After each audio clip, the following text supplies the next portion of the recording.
Hello and welcome back to our YouTube channel. तो साथियों, आज का वीडियो हमारा बहुत ज़्यादा इंटरेस्टिंग होने वाला है, क्योंकि आज हम बात करेंगे अयोध्या भूमि विवाद से लेकर राम मंदिर निर्माण तक की पूरी कहानी एक ही वीडियो में हम लोग कवर करने वाले हैं।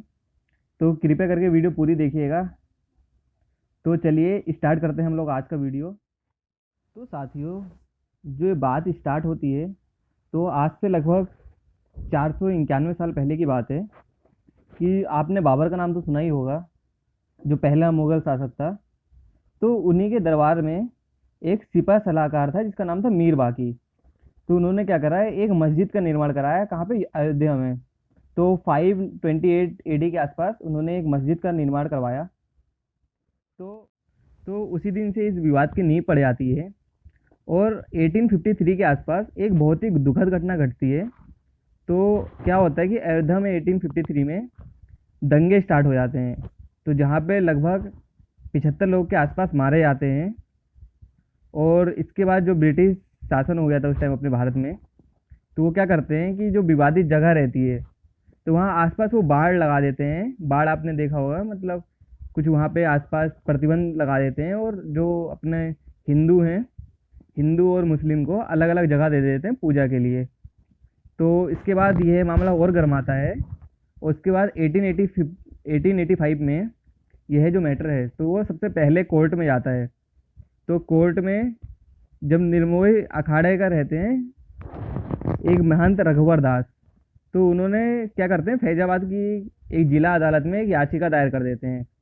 और जो बाबरी मस्जिद रहती है उसी के आसपास, मतलब एक अनुमति मांगते हैं उससे, कोर्ट से, कि वहाँ आसपास एक भगवान के राम की मंदिर का निर्माण करवा दिया जाए। तो कोर्ट में उनकी इस याचिका को ठुकरा दिया जाता है।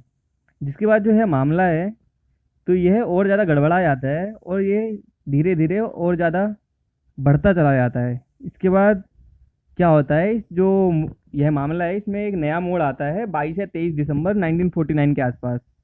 तो आप लोगों को याद होगा कि 1947 में जो अपना देश है वो आज़ाद हो गया था। तो ये बात है 22 टू 23 दिसंबर 1949 की, कि जो मस्जिद का जो गुंबद होता है तो उसके नीचे भगवान राम जी हैं, उनकी कुछ मूर्तियाँ पाई जाती हैं।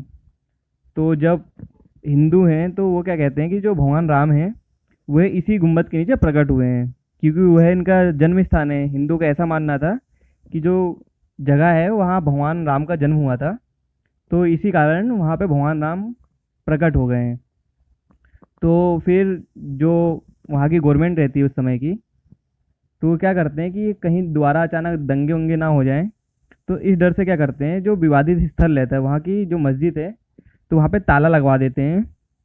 और जो जो जगह है, ये विवादित जगह है, तो उस पे जो सबसे पहले पूजा का अधिकार मांगा गया था। तो 1950 में एक फैजाबाद की सिविल अदालत में एक याचिका दायर की जाती है एक राम भक्त गोपाल सिंह वसारत द्वारा। तो उसके बाद एक अन्य याचिका भी दायर की जाती है 1959 में निर्मोही अखाड़े द्वारा। आपने निर्मोही अखाड़े का नाम तो सुना ही होगा। ये भी जो अयोध्या राम मंदिर मस्जिद जो विवाद है तो वहाँ पे निर्मोही अखाड़े का भी एक पक्ष था। तो निर्मोही अखाड़ा भी वहाँ पे पूजन प्रबंधन का अधिकार मांगता है। जबकि जो सुन्नी वक्फ बोर्ड है तो वो सबसे पहले अपनी याचिका दायर करता है 1961 में। तो वो क्या है, याचिका दायर करता है कि जो विवादित जगह है वहाँ से जो मूर्तियों के हटाए जाने की मांग सुन्नी वक्फ बोर्ड द्वारा की जाती है। तो क्या होता है, यह मामला जब और गर्मा जाता है तो 1984 में आपने विश्व हिंदू परिषद का नाम सुना होगा। तो वो इस मामले को लेके 1984 में आंदोलन स्टार्ट कर देता है, जिसका आप लोग जानते होंगे कि बीजेपी के जो बड़े बड़े लीडर्स रहते हैं तो वो वहाँ पे राम मंदिर के निर्माण की मांग करते हैं।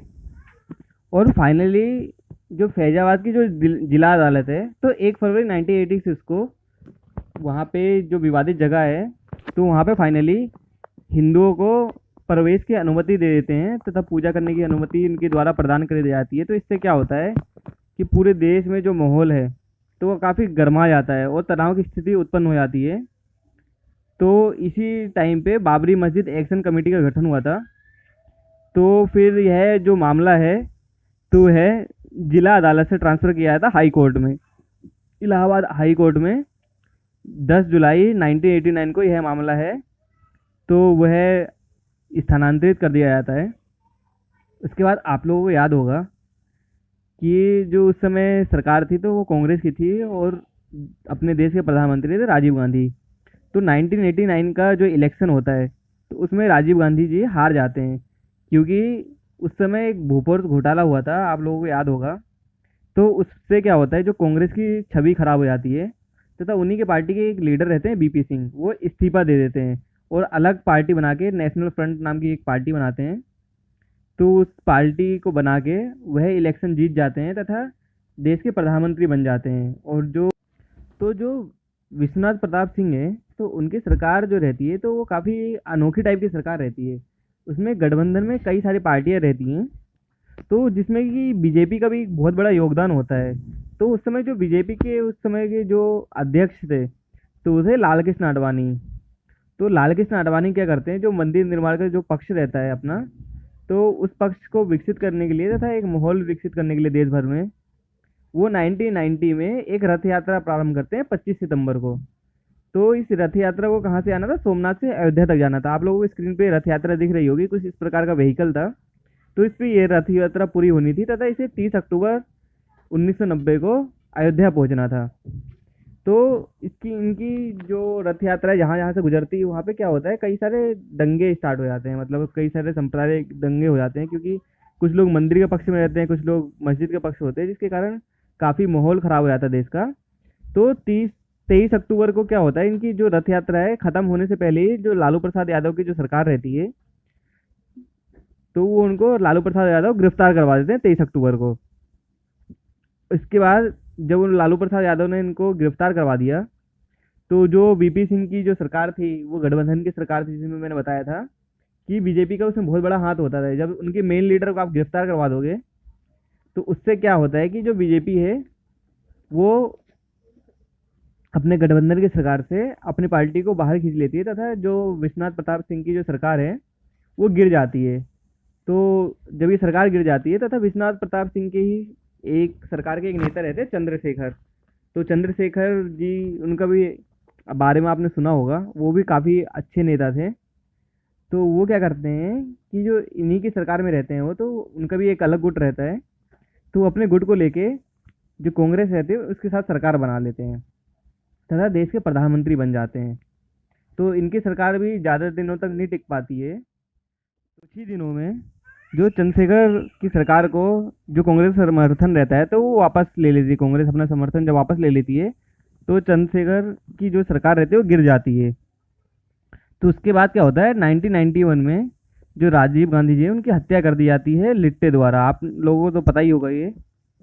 तो उसके बाद वहाँ पे जो इलेक्शन होते हैं पूरे देश भर में, तो उसमें जो कांग्रेस रहती है वो मेजॉरिटी में आके अपनी सरकार बना लेती है तथा जो देश का प्रधानमंत्री बनाया जाता है वो बनाया जाता है पीवी नरसिम्हा राव को।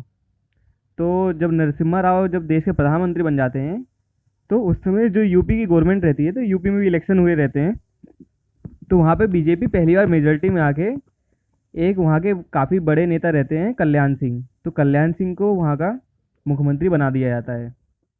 तो इसके बाद जब केंद्र में कांग्रेस की सरकार रहती है और जो राज्य रहता है यूपी, तो वहाँ पे बीजेपी की सरकार रहती है। तो इससे क्या होता है कि कांग्रेस और बीजेपी में आपको तो पता है कभी बनी नहीं है, आज भी नहीं बनती है। तो इससे क्या होता है कि जो बाबरी मस्जिद के आसपास का क्षेत्र रहता है तो वहाँ पे जो हिंदू कार सेवक हैं तो इनकी संख्या काफ़ी बढ़ जाती है, मतलब काफ़ी ज़्यादा संख्या में लोग इकट्ठा होने लग जाते हैं। तो जो केंद्र रहती है वो गवर्नमेंट से बोलती है, यूपी गवर्नमेंट से, कि आप इनको हटवाइए। तो इसमें भी यूपी गवर्नमेंट बोलती है कि भैया हम कैसे हटवा सकते हैं इनको, इसमें मतलब हमको हिंसा करनी पड़ेगी। तो उनको हटाना आसान नहीं रहता तथा एक दिन 6 दिसंबर 1992 की बात है कि जो हिंदू कार सेवक रहते हैं उनका बहुत बड़ा जत्था रहता है। तो वो क्या करते हैं 1992 में जो बाबरी मस्जिद रहती है उसके ढांचे को गिरा देते हैं। तो इससे क्या होता है, जब मस्जिद गिर जाती है तो इससे पूरे देश में वापस वापस माहौल ख़राब हो जाता है देश का, और काफ़ी सारे दंगे होने स्टार्ट हो जाते हैं। तो जब ये दंगे होने स्टार्ट हो जाते हैं तो उसके बाद क्या होता है, जो पीवी नरसिम्हा राव की जो सरकार रहती है तो वो क्या करती है, जो 16 दिसंबर 1992 को जो ये बाबरी विध्वंस हुआ था, तो उसके बाद जो सरकार रहती है पीवी नरसिम्हा राव की, तो एक लिब्राहन आयोग का गठन करती है 16 दिसंबर 1992 को। तो इसके बाद जो ये है जो आयोग रहता है लिब्राहन आयोग, कई बार एग्जाम में पूछ लेता है कि ये किससे रिलेटेड है, तो आप आंसर तो लगा सकते हैं। तो इसके बाद क्या होता है कि जो है आयोग का गठन किया गया था, उसके बाद 17 साल बाद जब यह आयोग अपनी जो रिपोर्ट सौंपता है, तो यह सौंपता है 30 जून 2009 को प्रधानमंत्री मनमोहन सिंह को। तो इसमें जो भाजपा के शीर्ष नेतृत्व वाले लोग रहते हैं, तो कुल 8 लोग रहते हैं। तो उनका नाम है जैसे लाल कृष्ण आडवाणी, मुरली मनोहर जोशी, पूर्व मुख्यमंत्री कल्याण सिंह, पूर्व सांसद विनय काटियार, उमा भारती, अशोक सिंघल, आचार्य गिरिराज किशोर, विष्णु हरि डालमिया और साध्वी रितंभरा। तो लखनऊ की अदालत में इन पर आरोप तय किए जाते हैं। तो सुनवाई के दौरान ही आचार्य गिरिराज किशोर और अशोक सिंघल का अभी निधन हो चुका है, तो वर्तमान में इन दोनों को छोड़ के बाकी के खिलाफ अभी मुकदमा चल रहा है। तो इसके बाद क्या होता है, जो इलाहाबाद हाई कोर्ट द्वारा आर्कियोलॉजिकल सर्वे ऑफ इंडिया को खुदाई के आदेश दिए जाते हैं। लगभग 82 स्थानों पर खुदाई की जाती है उस समय, मतलब 2004 के टाइम पे। तो इसके बाद कुछ इसके जो निष्कर्ष भी निकलते हैं, जिसको कि जो अभी डिसीजन दिया गया है सुप्रीम कोर्ट द्वारा 9 नवंबर 2019 में, तो उसमें उसको भी मेंशन किया जाता है उस रिपोर्ट को, जो आर्कियोलॉजिकल सर्वे ऑफ इंडिया ने सुप्रीम कोर्ट को सौंपी थी। तो उसके बाद फाइनली इलाहाबाद हाई कोर्ट का जो डिसीजन आता है इस मैटर पे, तो वो 30 सितंबर 2010 को सुनाया जाता है, जिस समय पे पूरे देश में भी कड़े इंतजाम करे जाते हैं, मतलब पूरी सुरक्षा बल हो गए, ताकि कोई दंगे वंगे ना भड़क सकें आसपास। तो इसके बीच में जब यह फैसला आता है, तो इस फैसले में क्या सुनाया जाता है, जो 2.77 एकड़ जो विवादित जमीन रहती है, उसको तीनों पक्षों में बराबर विभाजित करने की बात कही जाती है इस डिसीजन में। तो ये तीनों ही पक्ष लगभग इस डिसीजन से असंतोष रहते हैं, मतलब तीनों को संतुष्ट नहीं होते इस डिसीजन से। तो वो क्या करते हैं, जो ये फैसला सुनाया जाता है माननीय हाई कोर्ट द्वारा, तो इस फैसले के खिलाफ सुप्रीम कोर्ट में अपील दायर करते हैं लगभग 14 के आसपास। तो इसके बाद भी सुप्रीम कोर्ट में भी काफ़ी सुनवाई होती है। तो सुप्रीम कोर्ट भी संवेदनशील काफ़ी मैटर रहता है ये, तो उसको भी मध्यस्थता से सुलझाने की कोशिश सुप्रीम कोर्ट द्वारा भी की जाती है, तथा सुप्रीम कोर्ट द्वारा इस मैटर को मध्यस्थता से सुलझाने के लिए एक 3 मेंबर की जो कमेटी बनाई जाती है 8 मार्च 2019 को। तो इसमें शामिल किया जाता है, जो इसके अध्यक्ष बनाया जाता है, तो वो बनाया था पूर्व न्यायाधीश इब्राहिम कालीफुल्ला को, तथा इनके साथ जो 2 अन्य मेंबर रहते हैं, तो उसमें से एक का नाम है श्री श्री रविशंकर। तो इनका नाम तो आपने सुना ही होगा, काफ़ी बड़े धर्मगुरु हैं वो। और एक सीनियर एडवोकेट श्री राम पंचू। तो ये तीनों मिलके इस मैटर को मध्यस्थता से सुलझाने की कोशिश करते हैं, लेकिन यह भी जो सुप्रीम कोर्ट का जो प्रयास रहता है वह असफल हो जाता है। तथा 1 अगस्त 2019 को इनके द्वारा रिपोर्ट सौंपी जाती है सुप्रीम कोर्ट को, जिसमें जो मैटर है मध्यस्थता सुलझाने की जो कोशिश की जाती है सुप्रीम कोर्ट द्वारा, उसके असफल रहने की बात की जाती है। उसके बाद 6 अगस्त से अक्टूबर 2019 तक लगभग 40 दिनों तक इस मामले में सुनवाई होती है, जिस पे फैसला आता है 9 नवंबर 2019 को। तो यह फैसला 5 न्यायाधीशों के पीठ द्वारा सुनाया गया था, जिसके अध्यक्ष थे पूर्व मुख्य न्यायाधीश रंजन गोगोई और ऐसे बोर्डे जो फिलहाल अपने मुख्य न्यायाधीश हैं, और न्यायमूर्ति DY चंद्रचूड़, न्यायमूर्ति अशोक भूषण और न्यायमूर्ति अब्दुल नजीर। तो इन 5 द्वारा जो फैसला है ये लगभग 1049 पन्नों में सरकार को सौंपा जाता है, जिस फैसले में जो है 2.77 एकड़ जो विवादित जमीन रहती है, तो वह मंदिर के ट्रस्ट को सौंपने की बात की जाती है, तथा इसके लिए एक ट्रस्ट बनाने की भी बात सुप्रीम कोर्ट द्वारा कही जाती है। और इसके बाद जो सुन्नी वक्फ बोर्ड है और जो नेमोई अखाड़ा रहता है, तो इनके जो दावे किए जाते हैं उस ज़मीन को लेकर, तो उसको खारिज कर दिया जाता है। और 6 दिसंबर जो 1992 को जो बाबरी मस्जिद का जो ढांचा गिराया गया था हिंदू कार सेवकों द्वारा, तो उसको भी गैर कानूनी करार देते हुए जो सुप्रीम कोर्ट है वो सरकार को निर्देश देती कि जो अयोध्या में ही 5 एकड़ ज़मीन मस्जिद बनाने के लिए सुन्नी वक्फ बोर्ड को दी जाए।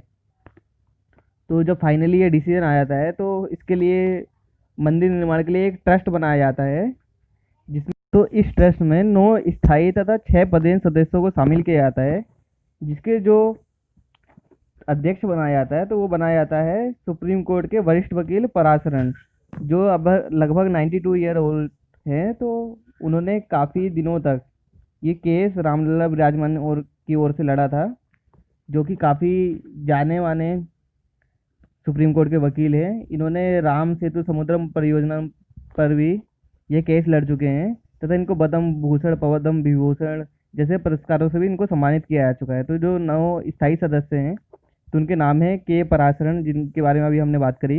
5वें मेंबर है, उनका नाम है जगत गुरु शंकराचार्य स्वामी वासुदेवानंद सरस्वती महाराज।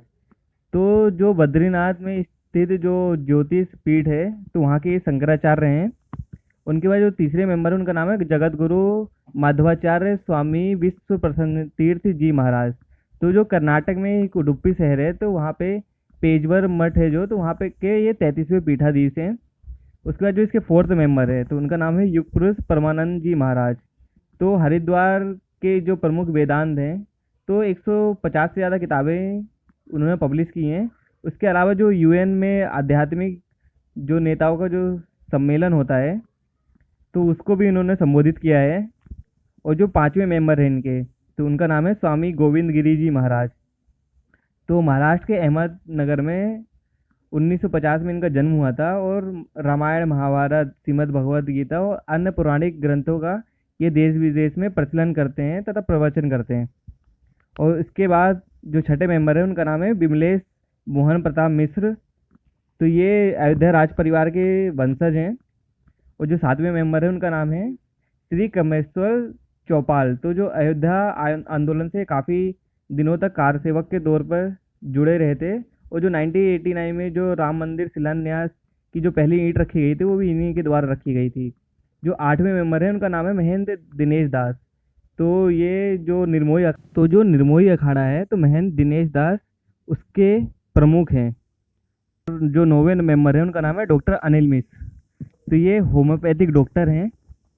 तथा जो 1992 में राम मंदिर आंदोलन हुआ था तो उसमें जो पूर्व सांसद विनय कटियार के साथ इन्होंने भी बहुत महत्वपूर्ण भूमिका निभाई थी उस आंदोलन में।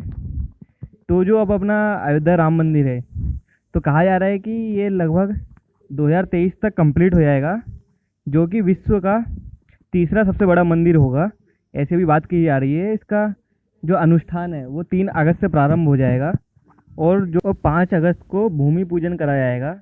जो मंदिर है ये लगभग 161 फीट ऊंचा हो सकता है, ऐसा अनुमान लगाया जा रहा है। तो आई होप ये वीडियो आपको पसंद आया होगा। अगर पसंद आया तो इसको लाइक कीजिए, शेयर कीजिए और हाँ, हमारे चैनल को सब्सक्राइब कीजिए। तो चलिए मिलते हैं अगले वीडियो में कुछ नए इंटरेस्टिंग टॉपिक के साथ।